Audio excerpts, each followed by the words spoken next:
बिस्मिल्लाहिर्रहमानिर्रहीम। अस्सलाम वालेकुम। आज 4 जून बरोज़ जुमेरात हम बात करेंगे दो अहम इशूज़ के हवाले से। पाकिस्तान तहरीक इंसाफ की डॉक्टर यास्मीन राशिद की दरख्वास्त पर नवाज़ शरीफ के ख़िलाफ़ जो इलेक्शन पिटीशन है NA 130 में लाहौर में, उस पर आज अहम समाअत हुई है। उसकी तफसील मैं आपके साथ शेयर करूँगा। और नून लीग के सीनियर रहनुमा हैं, उज़्मा बुखारी के खावंद हैं, उनके ख़िलाफ़ दरख्वास्त पर समाअत थी। पाकिस्तान तहरीक इंसाफ के यासिर गिलानी, मोहम्मद यासिर गिलानी, उनकी जानिब से उन्होंने जो फॉर्म 45 जमा करवाए, मोहम्मद यासिर गिलानी ने अपने असल फॉर्म 45 जमा करवाए, उनके पास सारे के सारे मौजूद थे।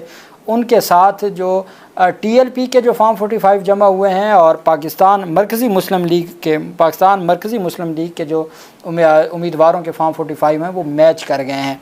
अदालत ने एक हफ़्ते में जो है वो जवाब तलब कर लिया है। अहम तफसीलात है जो मैं आपके साथ शेयर करूँगा। सबसे पहले हम बात कर लेते हैं कि जो इद्दत निकाह केस का मामला है, आप जानते हैं कि पहले अदालत ने इस बुनियाद पर सज़ा मुअत्तल नहीं की, चूँकि 1 माह में अपीलें डिसाइड हो जानी हैं। और जब अपीलें जल्द डिसाइड होना हों, हम अक्सर देखते हैं कि जब हम इस तरह की किसी मामले में जाते हैं ज़मानत वगैरह लेने के लिए, तो अदालत कहती है ज़मानत नहीं देते, हम नीचे ट्रायल कोर्ट को डायरेक्शन दे देते हैं कि वो आपका जो ट्रायल है उसको जल्द कंक्लूड कर दे। ज़मानत का या सज़ा की मुअत्तली का मकसद ये होता है कि ट्रायल के दौरान या अपील की जो इल्तवा है उसके दौरान अदालतें आपको रिहा कर देती हैं कि जी चलें, जब अपील अगर इनके हक़ में आ गई तो ठीक है, अगर ख़िलाफ़ आई तो फिर भी सज़ा तो इन्होंने भुगतना है, लेकिन तब तक के लिए इनको जेल में ना हों। और ये छोटे मुकदमात में, बड़े मुकदमात में तो वैसे ही कोई बात नहीं सुनती अदालतें, जिसमें बड़ी सज़ा होती है उसमें सज़ा मुअत्तली इतनी आसानी से नहीं होती। दौरान इद्दत निकाह केस में बानी PTI और बुशरा बीबी की सज़ा के ख़िलाफ़ अपीलों पर 1 माह में फ़ैसला देने की पाबंदी के ख़िलाफ़ अब ख़ावर मानिका ने इस्लामाबाद हाई कोर्ट से रजू कर लिया है। ख़ावर मानिका उस वक्त तक खामोश रहे जब तक सज़ा मुअत्तली की दरख्वास्तें थीं। वो 10 दिन में डिसाइड होनी थी, वो 10 दिन में डिसाइड हो गई और आधे ऑर्डर पर अमल दरामद हो गया है। अब उन्होंने एक दरख्वास्त दायर की है, रजू की। इस्लामाबाद हाई कोर्ट में दायर दरख्वास्त में अपीलों पर फ़ैसले के लिए 1 माह के वक्त की पाबंदी ख़त्म करने की इस्तदा की गई है। दरख्वास्त में मौक़िफ़ अख्तियार किया गया है कि इस्लामाबाद हाई कोर्ट के 1 माह में फ़ैसला देने के अहकामात से सेशन कोर्ट बज़ाहिर दबाव में लग रही है। अपीलों पर फ़ैसले के लिए मुतय्यन वक्त की पाबंदी के अहकामात वापस लिए जाएँ। इस्लामाबाद हाई कोर्ट ने 13 जून को इद्दत निकाह केस की अपील का 1 माह में फ़ैसला करने और सेशन कोर्ट को 10 रोज़ में सज़ा मुअत्तली की दरख्वास्त पर फ़ैसला करने का हुक्म दिया था। अब ख़ावर मानिका कहते हैं कि जनाब आप इसको टाइम को बढ़ा दें, चूँकि आपने जो एक वक्त कम टाइम दिया है, 1 महीने का टाइम दिया है, उसकी वजह से मुअज़्ज़ज़ अदालतें दबाव में हैं।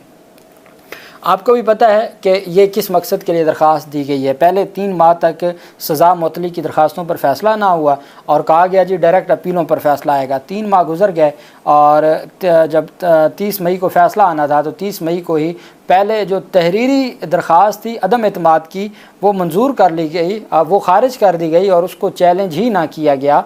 और उसके बाद ज़ुबानी कलामी कह दिया। ख़ावर मानिका ने जज साहब के ऊपर एतराज़ किया तो जज साहब ने वो रेफरेंस बना के, आज भी एतराज़ किया गया है मुअज़्ज़ज़ काज़ी फ़ैज़ल साहब पर, लेकिन उन्होंने एतराज़ को मुस्तरद कर दिया।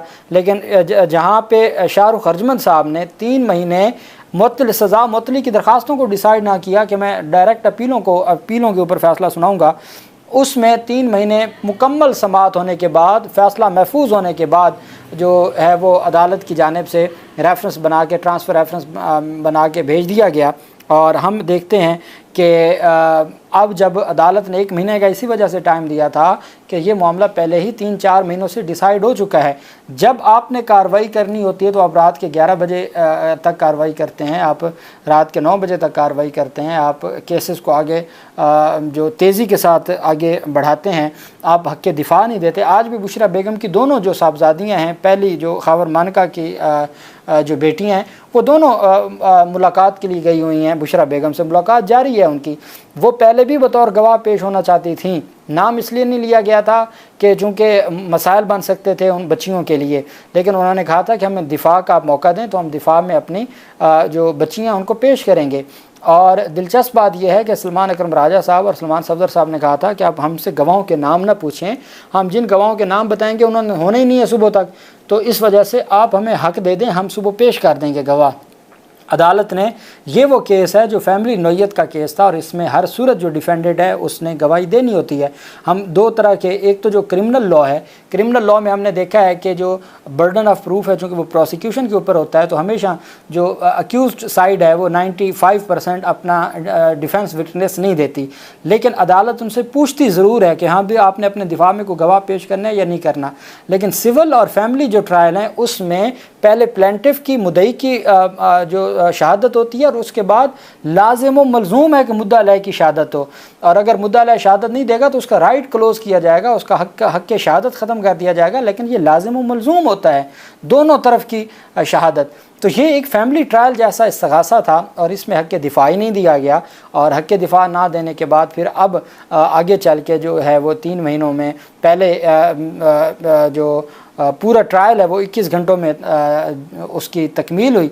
और आपको याद होगा जस्टिस मियां गुल हसन औरंगज़ेब साहब ने बार बार पूछा था कि ट्रायल कितने दिनों में हुआ, तो उन्होंने कहा जनाब ये तो 2-3 दिन में ट्रायल हो गया। अदालत ने कहा मैं ट्रायल की बात करूँ, उन्होंने कहा हुजूर ट्रायल ही 3 दिन में हो गया था। ये तो सूरत हाल थी। अब खबर मानिका ये चाहते हैं कि जी आप हर सूरत ये जो मामला है आप इसको लेके जाएं, जो वो इस्लामाबाद हाई कोर्ट में आए और इस्लामाबाद हाई कोर्ट से वो ये कहना चाहते हैं कि जी हमें आप ये रिलीफ दें, आप इसको टाइम को बढ़ा दें या ये टाइम लिमिट ख़त्म कर दें। वो 1 साल में डिसाइड करें, वो 6 सालों में डिसाइड करें, टाइम लिमिट ख़त्म कर दें। सज़ा मुअत्तली की दरख्वास्तें खारिज हो गई हैं, वो जेल में पड़े रहें, भले वो 7 साल अपनी सज़ाएँ भुगत लें, अपीलें आराम से डिसाइड हों। जैसे वो इलेक्शन ट्राइब्यूनल के लिए गए थे ना कि जी वो तो तेज़ी के साथ कार्रवाई, ये तो दीवानी कार्रवाई होनी चाहिए, दीवानी की तरह कार्रवाई। जब आपने ट्रायल चलाना था तो आपने रातों को भी इस्तेमाल किया, और जब अब अपील की बारी आई तो 3.5 महीने गुजरने के बाद कहते हैं कि जी ये इतना तेज़ी के साथ। अब अपील में तो सिर्फ आर्गूमेंट्स होने हैं, ट्रायल में तो पूरी एविडेंस होनी थी।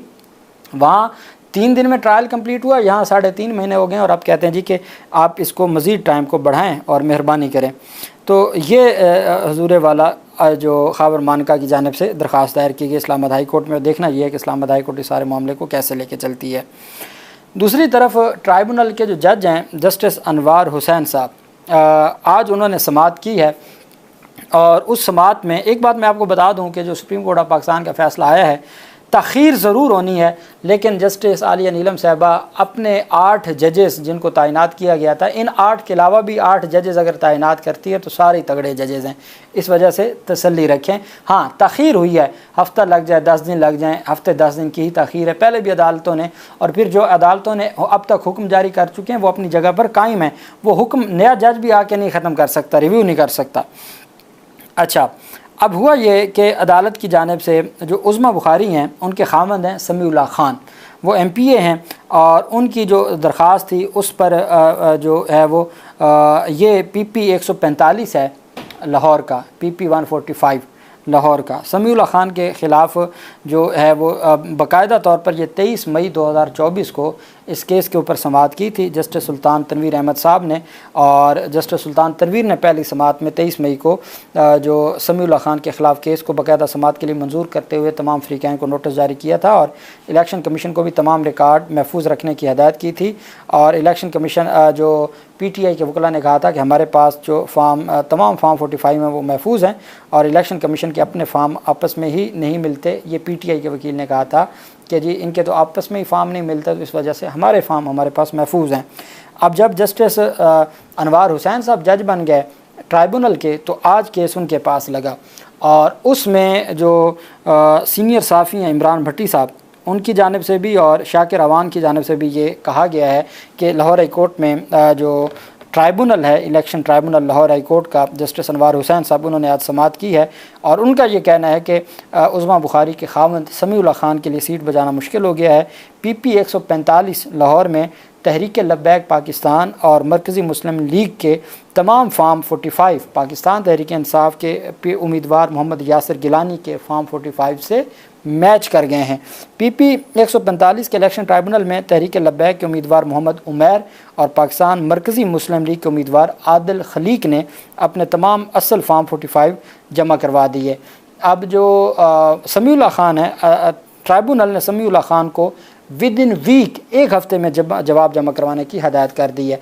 अब चूँकि अब तक पाकिस्तान जितने भी ट्राइब्यूनल हैं और जितने भी मुकदमात हैं उनमें फॉर्म 45 असल तलब कर लिए गए हुए हैं। अब भले नए ट्राइब्यूनल आ जाएं, लेकिन ये जो रिटन ऑर्डर्स करके गए हैं, चूँकि तमाम हलकों में फॉर्म 45 तलब किए हुए हैं, असल फॉर्म 45 जमा करवाने का हुक्म दिया जा चुका है। अब ये ऑर्डर्स नहीं तब्दील होने और ये ऑर्डर्स अपनी जगह पे फाइनलिटी अटेन कर गए हैं और ये इनको हर सूरत जमा करवाने पड़ेंगे, भले हाई कोर्ट का ये जज नहीं तो कोई और आ जाएगा।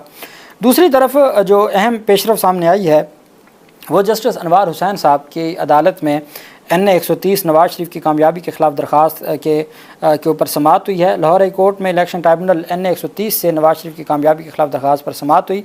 दरख्वास्त पाकिस्तान तहरीक इंसाफ की रहनुमा डॉक्टर यास्मीन राशिद ने दायर की थी। अदालत ने उसमें एतराज़ उठाया गया है कि यह दरख्वास्त नाकाबिल समाअत है, नवाज शरीफ के वकला की जानिब से कि यह दरख्वास्त नाकाबिल समाअत है। ट्राइब्यूनल के जज अनवार हुसैन साहब ने समाअत की। दरख्वास्त गुजार की जानिब से जो मौक़िफ़ अख्तियार किया गया है कि मियाँ नवाज शरीफ की जो कामयाबी का नोटिफिकेशन है वो हक़ाइक़ के बरक्स जारी किया गया है। हल्के के फॉर्म 45 के मुताबिक दरख्वास्त गुजार डॉक्टर यास्मीन राशिद कामयाब हुई हैं। इलेक्शन कमीशन ने अवामी मैंडेट को पस पर्दा डालकर नवाज शरीफ की कामयाबी का नोटिफिकेशन जारी किया है। अदालत नवाज शरीफ की कामयाबी का नोटिफिकेशन कलअदम करार दे और फॉर्म 45 के मुताबिक हल्के का हतमी जो नताइज हैं वो जारी करे। अब इसमें अहमद अवैस साहब जो साबिक एडवोकेट जनरल पंजाब हैं, वो वकील हैं, वो आज मौजूद नहीं थे। मेरे ख़्याल में नवाज शरीफ के अब तक या जो तगड़े केसेस हैं उसके ऊपर पाकिस्तान तहरीक इंसाफ की ये हिकमत अमली है कि पहले जो जैसे अभी मैंने आपको बताया समीउल्लाह खान का केस है, इस तरह किसी छोटे केस में फॉर्म 45 से मुतल्लिक ट्राइब्यूनल से फ़ैसला ले लिया जाए और फिर ये जो बड़े केसेस हैं इनको आगे बढ़ाया जाए। ये मुझे उनके वकला की हिकमत अमली नज़र आ रही है। बहरहाल नवाज शरीफ की हद तक जो आज अदालत से इस्तदा की गई डॉक्टर यास्मीन राशिद के वकला ने कि आज वो अवेलेबल नहीं है तो वो नेक्स्ट डेट पर समाअत करेंगे। इसको आप जो है वो छुट्टियों के बाद यानी अगस्त की छुट्टियों के बाद आप इसको मुकर्रर करें। तो अदालत ने सितंबर के पहले हफ्ते तक मुलतवी कर दी और ये बेहतर हो गया है। उसमें कुछ चीज़ें हैं जो आगे चल के मज़ीद वाज़ेह हो जाएंगी और मैं आपको बेहतर समझा पाऊँगा। अल्लाह पाक पाकिस्तान का हामी नासिर हो। बहुत शुक्रिया। अल्लाह हाफिज़। पाकिस्तान जिंदाबाद।